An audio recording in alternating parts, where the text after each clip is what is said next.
Medical scientists from all over the world gather in San Francisco for the 6th International AIDS Conference.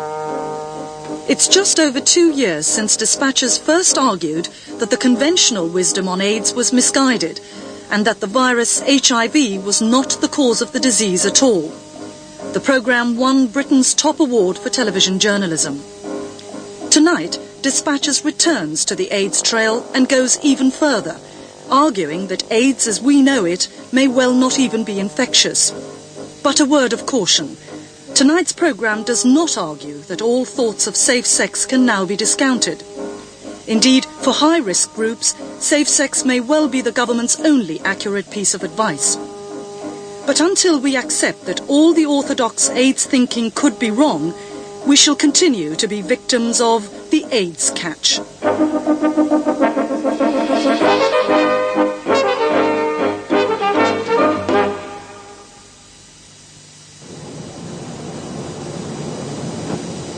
It was here, at Berkeley campus, University of California, that the genetic structure of a newly identified group of viruses was first discovered by Professor Peter Duesberg and his colleagues. They came to be called retroviruses and can live harmlessly in their host cell. When the retrovirus HIV was announced as the cause of AIDS, Peter Duesberg's 25 years of experience in the field convinced him that HIV couldn't destroy the immune system in the way that was being claimed. In other words, HIV could not cause AIDS. I don't think we have found the cause of AIDS. If we had found it, we would have stopped AIDS. We would be treating people with AIDS successfully, curing them, and we would have predicted, or we could make a more accurate prediction how AIDS is spreading or behaving or who is going to be infected by it. None of this has been accomplished. That's the hallmark of a poorly grounded hypothesis, the virus AIDS hypothesis. 6 years have passed since the first claims were made about HIV, and the HIV issue remains even more in doubt. In fact, everything we currently accept about AIDS can be turned on its head. An increasing number of leading scientists are now questioning HIV as the cause of AIDS. One of the difficulties with ascribing the virus to be the cause of AIDS is that one has not demonstrated clearly that the virus will cause AIDS in an experimental animal. And that gap in our findings at the moment produces a question. I don't think the cause of AIDS has been found. I think in a disease as complex as AIDS that there are likely to be multiple causes. In fact, even to call it a single disease when there are so many multiple manifestations seems to me to be an oversimplification. I think assuming that HIV is the sole cause, the exclusive cause, is the wrong model. This program traces evidence that contradicts HIV as the cause of AIDS. We question whether AIDS is an infectious disease at all, and tell the stories of long-term survivors of HIV and AIDS who are in perfect health, like Tom, HIV positive for 8 years, and Anna, also HIV positive 8 years. Sam, who has Kaposi's sarcoma, an AIDS disease but no trace of HIV. We talked to Michael Callan, HIV positive 8 years with AIDS symptoms in the past, but fit and well now. And Ron Wiebeck, who had HIV and an AIDS-linked brain disease, but there's no trace of either now. First of all, we must distinguish between AIDS and HIV. AIDS is a syndrome we shall argue is not infectious, and HIV, a retrovirus which is infectious, though extremely difficult to transmit, has nothing to do with AIDS and is simply an indication of high-risk behavior. HIV does very little in a human host. It infects it with great difficulty. This is because it's very hard to pick up from somebody. And once it infects him, it spreads mildly or poorly into a few T cells and B cells, lymphocytes, and occasionally then, during that original spread, before the immune system responds to it, may cause a glandular fever. That has been reported in a few studies. Very rare, apparently. And from then on, it's neutralized by the immune system within a couple of weeks or months after the infection, and it does nothing anymore for the rest of your life. Of the millions of T cells that form part of our immune system, HIV is only capable of infecting 1 in 500 T cells where it lies dormant. And HIV only actively infects at most 1 in 10,000 T cells. Every 2 days, the body regenerates T cells at a rate of 5%, 500 times faster than HIV can actively infect them. So HIV can't be seen to do any harm in the body and can live happily in its host cell.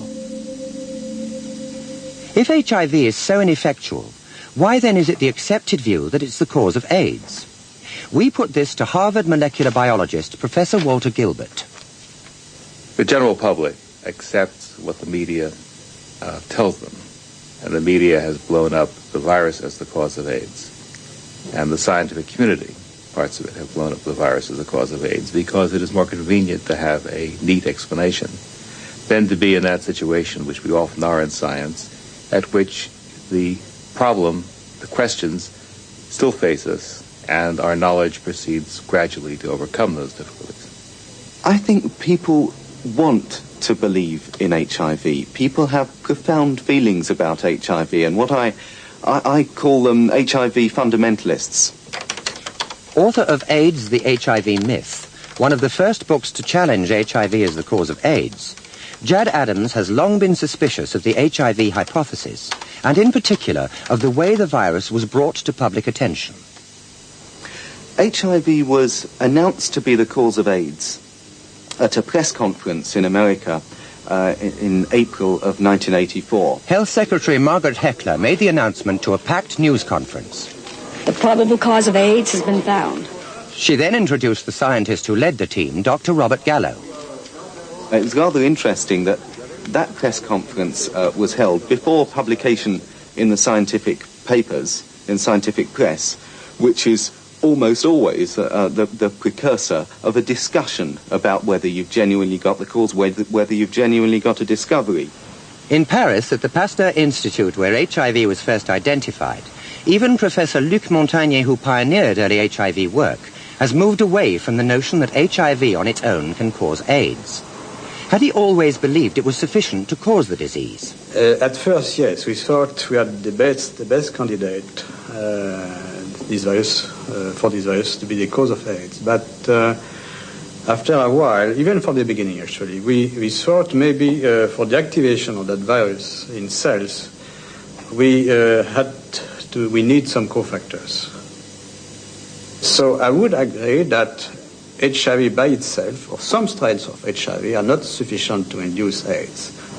If the role of HIV is now being questioned by leading scientists, how does that affect the way we look at AIDS? What in fact is AIDS? In 1987, the Center for Disease Control in Atlanta, USA, revised and broadened its definition of AIDS, listing 25 diseases. So many different diseases points away from one single viral cause, argues Peter Duesberg. AIDS is a collection or syndrome of 25 old diseases, conventional diseases. Not one of them is new. They've all been known for centuries, or at least for decades, with the provision that you have to find antibody to HIV or virus or some other traces of that virus. When they are found, then those who believe in the virus as a cause of AIDS say those 25 diseases, any one of them or combination of them, were caused by the virus. For example, if you have tuberculosis and you find HIV, they say HIV has done it. 80 years ago, 100 years ago, Robert Koch used to say it's tuberculosis bacillus that has done it. AIDS doesn't seem to behave like an infectious disease because it remains within the high-risk groups. In the USA, 92%, and in the UK, 95% of those who get AIDS are men who are either intravenous drug users, active homosexuals, or both. No infectious agent could be that selective. So is AIDS infectious at all?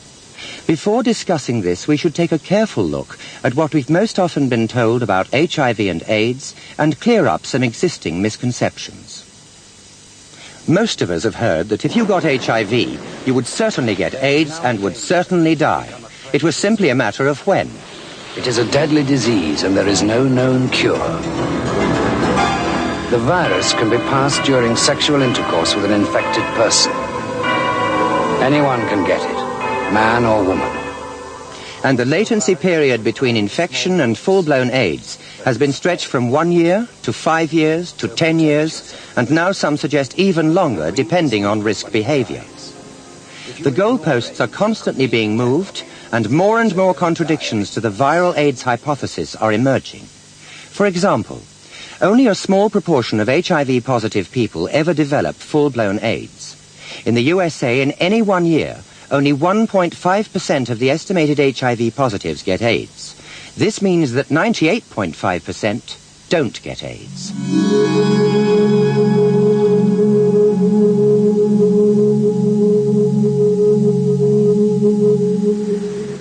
I believe I've been HIV positive since at least 1982 because I was with my lover at that time who died of AIDS in 1984. I have no symptoms whatsoever. I routinely exercise and go to work every day and do everything anyone else would do. What very often you hear on the media is enough to scare the life out of you. Of course, they say if you're just positive, you have AIDS. That one's hard to get over, the discrimination and hysteria. Anna discovered she was HIV positive 3 years ago, but she's sure that she's had HIV since the early 80s in San Francisco, where she took drugs from the age of 14 to 21.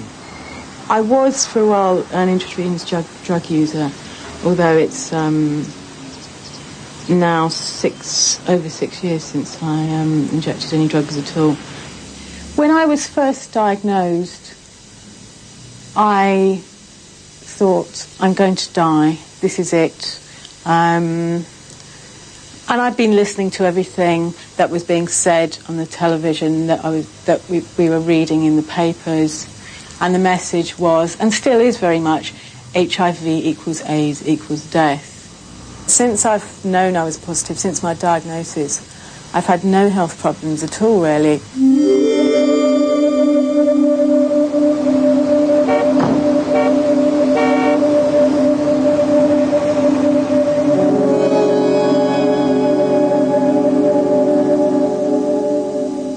Kaposi's sarcoma, or KS, has always been one of the key diseases associated with AIDS, producing purple lesions on the skin and internally. Sam has KS, but is amongst a growing number of men who have Kaposi's sarcoma but no trace of HIV. At New York University Medical Center, Sam's doctor, Dr. Alvin Friedman Keene, was one of the first physicians to associate Kaposi's sarcoma with AIDS. In the beginning of the epidemic, one of the first things that we noticed was this unusual tumor occurring in gay men. Since that time, of course, we've seen an enormous number of Kaposi's sarcoma cases in patients who were HIV-infected individuals, and more recently discovered that there were several patients who were gay men with Kaposi's sarcoma who were not HIV-infected. Sam had wanted to be tested for HIV because he felt he was leading a high-risk lifestyle, including taking poppers, a dangerous substance called amyl nitrite that is inhaled. I have a background of having had a lot of promiscuous sex with both men and women over a period of many years. And with all of the people coming down with AIDS, I thought that I was in a risk group, and I had every reason to think that I might have AIDS. I thought it was even probable that I did. So I was very interested in having an HIV test, and I wouldn't really have been surprised if it was positive. Fortunately, it was negative. Dr. Friedman Keene is convinced that his HIV-negative patients do not have AIDS, but a benign form of Kaposi's sarcoma caused by an organism other than HIV.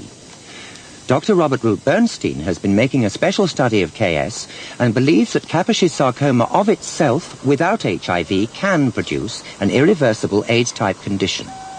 The existence of Kaposi's sarcoma patients who are HIV negative suggests to me that there are causes of AIDS other than HIV. In fact, I've just completed a study of Kaposi's sarcoma that goes back to the very first paper ever published on the subject by Maurice Kaposi in 1872. And it shows that, in fact, there are hundreds of Kaposi's sarcomic patients matching the CDC definition of AIDS for over a century. These patients are not elderly men. These are teenage boys. They are young men in their 20s and 30s. They are often described as being previously healthy. The USA Center for Disease Control's definition of AIDS states that men under 60 with Kaposi's sarcoma who have not been tested for HIV or whose tests are inconclusive have AIDS. Would Dr. Friedman Keen's patients with Kaposi's sarcoma and no HIV be defined as having AIDS? At this particular time, the CDC, the Centers for Disease Control, and other scientists and epidemiologists around the country are reconsidering the definition of AIDS to perhaps change the definition not to include Kaposi's sarcoma as a definitive diagnosis. They once more would have to redefine AIDS. They have to move the goalposts again, which they have a lot of practice in that. They have done that almost every year. They have revised and altered the definition of AIDS. Every year they have extended the latent period. They have added diseases until 87. Now they start subtracting them again. As the AIDS edifice begins to crumble, more anomalies emerge. UK government predictions, for example, said there would be 17,000 AIDS deaths by 1992. This has now been slashed to 5,000. That's by more than 2/3. And the number of predicted AIDS cases has been halved.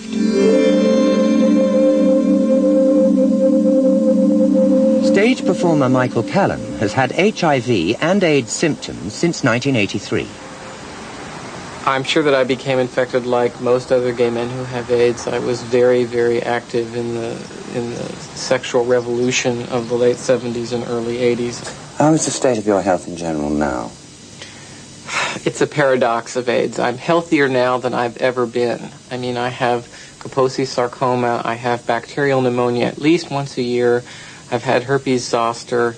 I have some immune complex problem, and for a while they thought I had lymphoma. But since I practice safe sex rigorously now, I no longer get the flus and the colds and the drips and the rashes that were part of being a gay man in the 70s and being sexually active, and you just didn't really notice them. Do you think HIV is the cause of AIDS? No, I have never believed that HIV or any other single event, single agent, could account for a disease of this complexity and diversity. Ron Wiebeck has another extraordinary story to tell. In 1985, he was a waiter in Cape Cod when he began to lose vision, couldn't add up properly, and started falling over. He was diagnosed as having HIV and an AIDS-related viral brain disease called PML. He became gravely ill. Well, I felt that I was going to die, and I actually asked the doctors to send me home because I wanted to die at home. Well, several weeks had passed, and then I realized that it would be worse if I died without trying. So, and also the fact that I had to try for other people who loved me. So I started fighting back. Ron has made an excellent recovery, and both viruses have completely disappeared. In February of 1989 and June of 1989, I was tested at the National Institute of Health, at which time they found no trace of the AIDS virus or HIV virus in my spinal fluid or my blood, along with no trace of the JC virus that causes the brain disease. Both viruses were gone. The threat of the heterosexual spread of AIDS has succeeded in frightening the general public.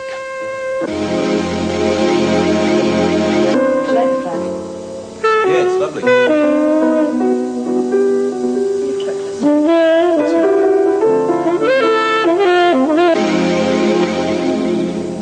In some young people's minds, sex now equals death. The heterosexual threat is also used to squeeze more funding for the lucrative HIV-based research projects that are underway. Professor Gordon Stewart, one of the few voices in the UK that has questioned the HIV hypothesis, has made a special study of AIDS predictions. Well, the main prediction was that there would be a tremendous spread by heterosexual transmission. And that has not occurred. Not in America, not here, as far as I know, not anywhere. Africa is something else. And then the follow-on from that was that there would be, because of that, a global pandemic. And that has not happened either. HIV is not behaving like a newly introduced sexually transmitted virus, which would be expected to spread like wildfire.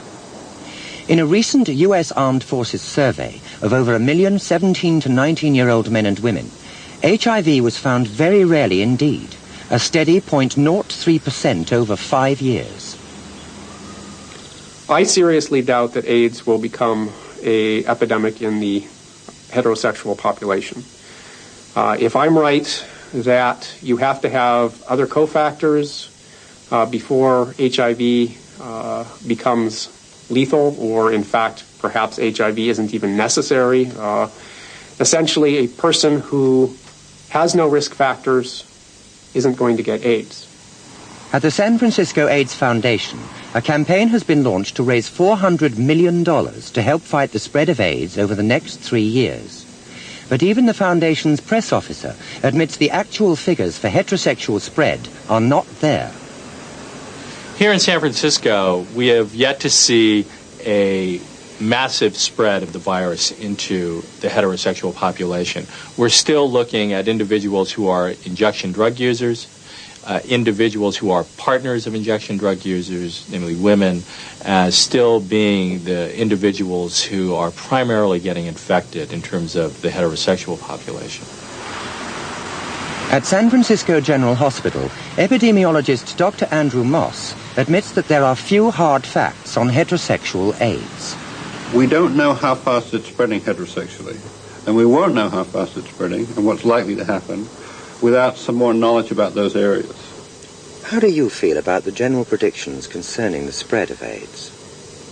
I think most official predictions about the spread of AIDS have been consistently wrong in this country and in Britain and in the world. And I think there's two reasons for that. One is a lot of very bad science was done, and the other is there are political pressures to have high numbers. All administrative numbers are political, and there's usually an inflation in the upwards direction. And I think it's been hard for people to back away from their high numbers. Inflated predictions involving the transmission of HIV and AIDS through women have had to be revised. Prostitutes were quickly focused on, but a UK survey involving 250 prostitute women over 5 years at St Mary's Hospital in London showed only 3 to be HIV positive. 2 were intravenous drug users and 1 the partner of an IV drug user. The 3 are said to be in good health. AIDS figures are not reliable, and AIDS itself is not behaving in the way it's supposed to. In fact, it isn't behaving like an infectious disease at all. I believe that AIDS is not or cannot even be an infectious disease. See, an infectious disease, believe it or not, has certain criteria to it. How it happens, when it happens. For example, if you get infected by a bug or by a virus, within weeks or months after a contact or after that infection, you will have symptoms of a disease. In HIV and AIDS, however, we are told you get sick 10 years later, 10 years after infection. That is not how viruses or bacteria even work. They work fast or never. They are very simple mechanisms, like a little clock, that can do only one thing, go around the dial once, and that takes 24 to 48 hours with the virus. There's no way that virus could possibly slow down or wait a week or wait 10 years. That is totally absurd. The second reason why I think AIDS cannot be an infectious disease is there is no precedent, there's no chance that a microbe, particularly a virus that small, could be that picky, as selective as the cause of AIDS must be. AIDS is restricted ever since we know it to only 2 major risk groups, not the general population, namely the intravenous drug users and a small percentage of male homosexuals. In my opinion, AIDS is not consistent with an infectious disease. And the reason why is that the risk group proportions have hardly changed at all in the last 8 years. In other words, the proportion of AIDS cases accounted for by gay men or by intravenous drug users is virtually identical now to what it was 8 years ago.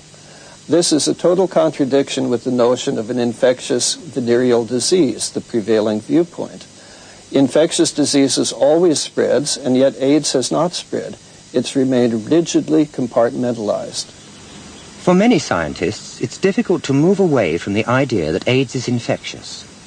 Recognizing now that HIV can't do the whole job alone, yet not wanting to let HIV go altogether, Professor Luc Montagnier is looking for other infectious agents that might act as cofactors with HIV. He's recently proposed mycoplasmas, which are small bacteria.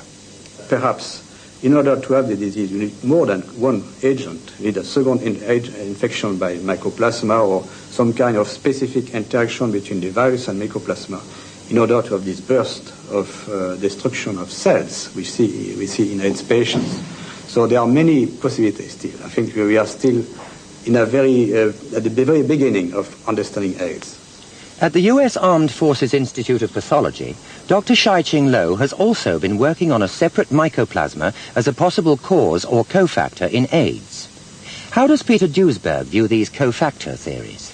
I think there's no chance for cofactor, an infectious cofactor, period, be it a mycoplasma or another virus or bacterium. A mycoplasma you would expect to be effective weeks or months after infection, like all other bacterial infections.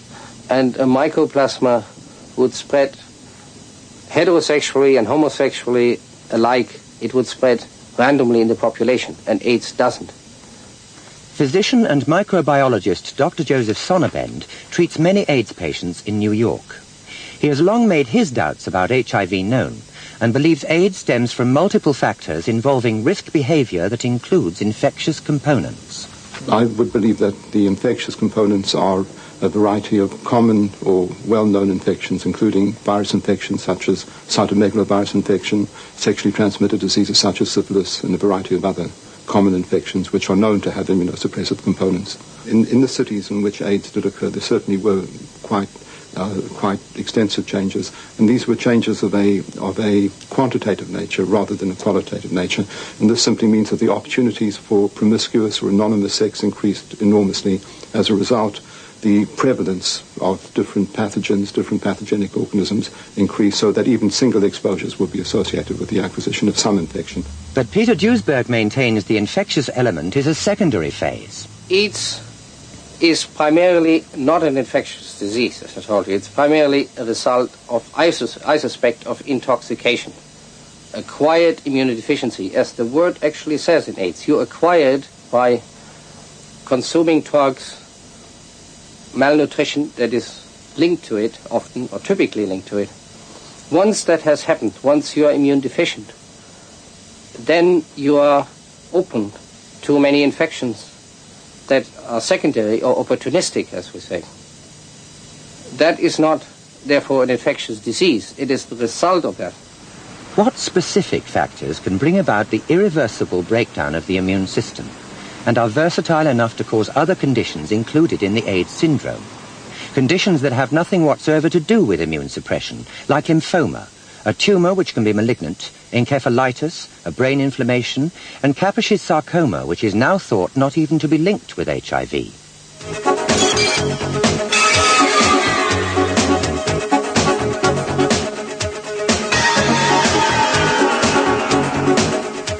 In the 70s, when the gay liberation movement took off, young men flocked to New York and San Francisco, where they met up in bathhouses and discos.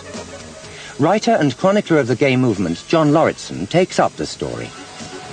They went to discotheques or leather clubs and other places where they would take drugs. And not just a few drugs, not innocuous drugs, but they might take 6 different drugs in the course of an evening.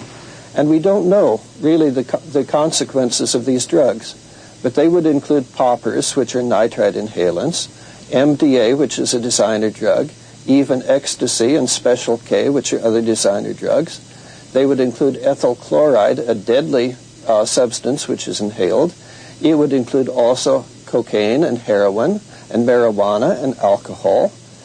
And if people took a half a dozen of these things in the course of an evening, who knows what the interaction effects are?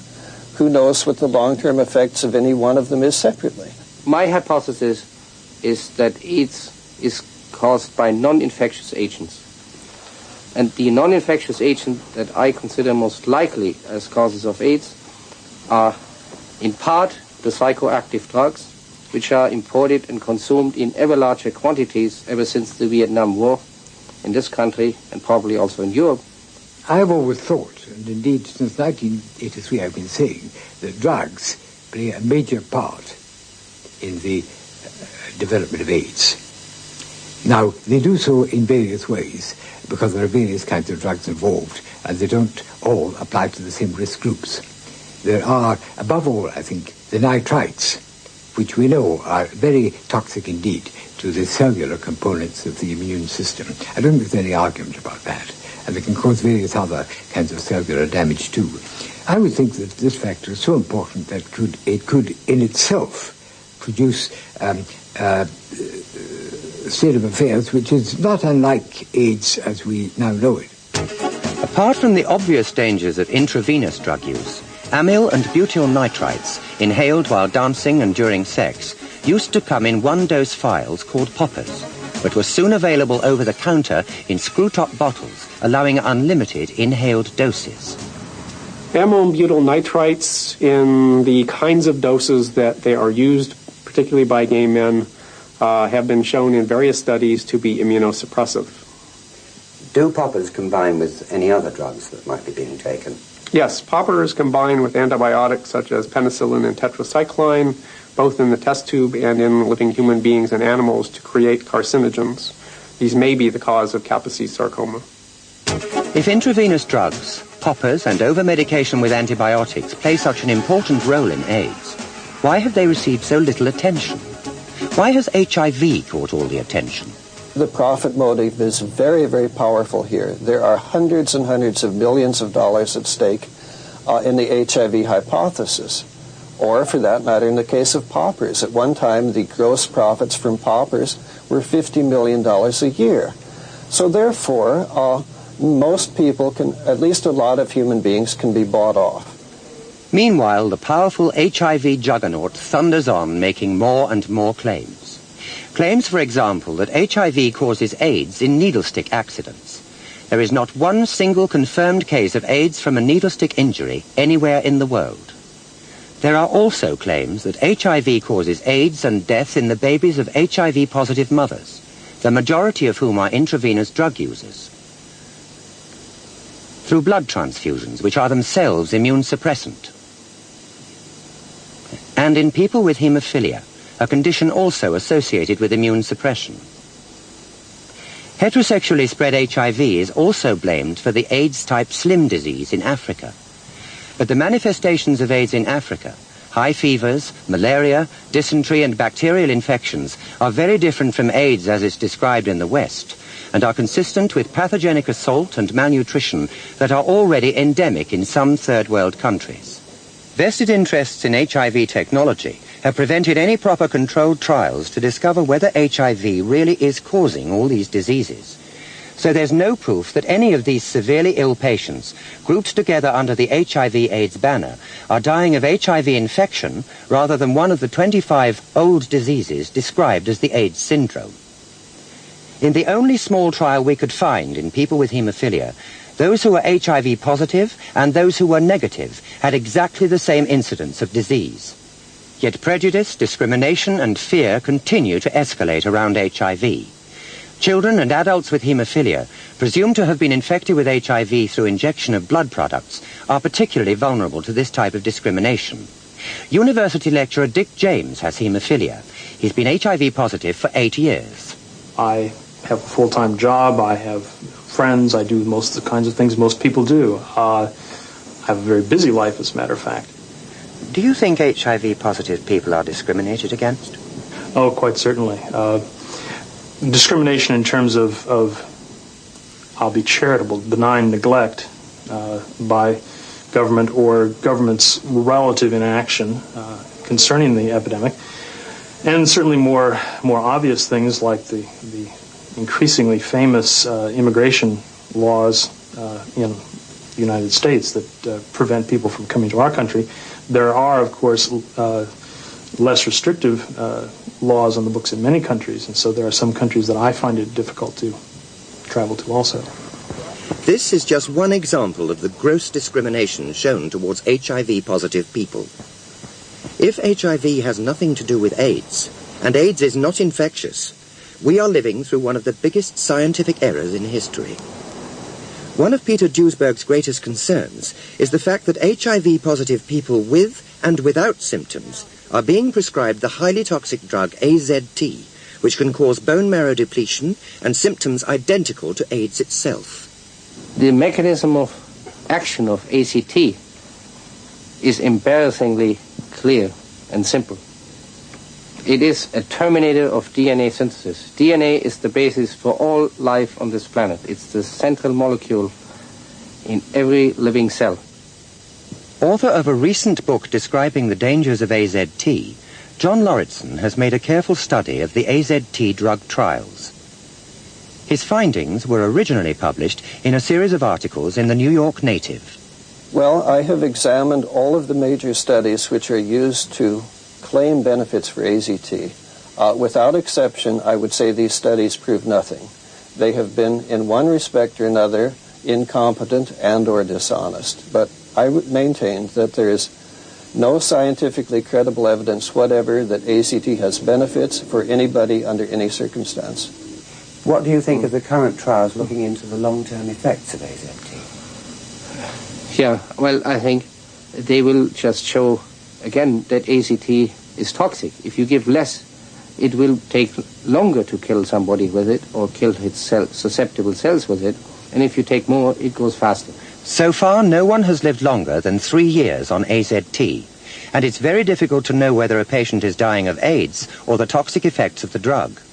With so many lives at stake, and not a single one saved through the HIV hypothesis, there's been astonishingly little debate about alternative causes of AIDS.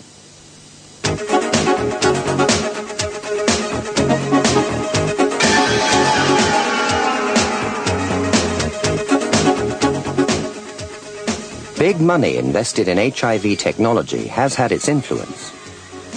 Have financial interests helped stifle the debate about AIDS? Unfortunately, yes. Their financial interests are very obvious. Most of my colleagues I'm arguing with or debating with or trying to debate with, most of them don't want to dignify me with an answer, are millionaires. Stockholders in companies, consultants, award winners. They win awards at the same rate as Boris Becker and Ivan Lendl. Every 2 or 3 months they get an award for the virus causing AIDS. So they are orders of magnitude ahead of those who don't believe in the virus hypothesis and live on regular university salaries. It might be difficult for scientists, but why have medical journalists been so slow to contest the received views about HIV and AIDS? Medical journalists in particular seem to think that the public are best served by giving them unadulterated information which comes direct from the government. It's something that no other journalist does. In journalists working on economics or on transport want to give both sides of the story, and if the government says something, then the first thing they're going to do is ask a question about it. I think it's important to question accepted wisdom, and especially in a public health case like this. So I think it's dangerous for the public not to question the conventional wisdom. But it is dangerous for some of the people who speak out most loudly and most authoritatively. If HIV is not the cause of AIDS, the long-term implications could be disastrous. We may end up developing vaccines which will prevent HIV infections, but not prevent AIDS. And if AIDS is not infectious, what then? The implications would be very serious, very, very serious, in fact. Millions of lives that could have been saved won't be saved if we work on an ungrounded or poorly grounded hypothesis. AIDS prevention, which is now entirely based on preventing contacts with infected people, would take a totally different direction. the community as a whole doesn't listen patiently to critics who adopt alternative viewpoints. Although the great lesson of history is that knowledge develops through the conflict of viewpoints. That if you have simply a consensus view, it generally stultifies. It fails to see the problems of that consensus. And it depends on the existence of critics to break up that iceberg and to permit knowledge to develop. This is, in fact, one of the underpinnings of democratic theory. It's one of the basic reasons that we believe in notions of free speech. And it's one of the great forces in terms of intellectual development.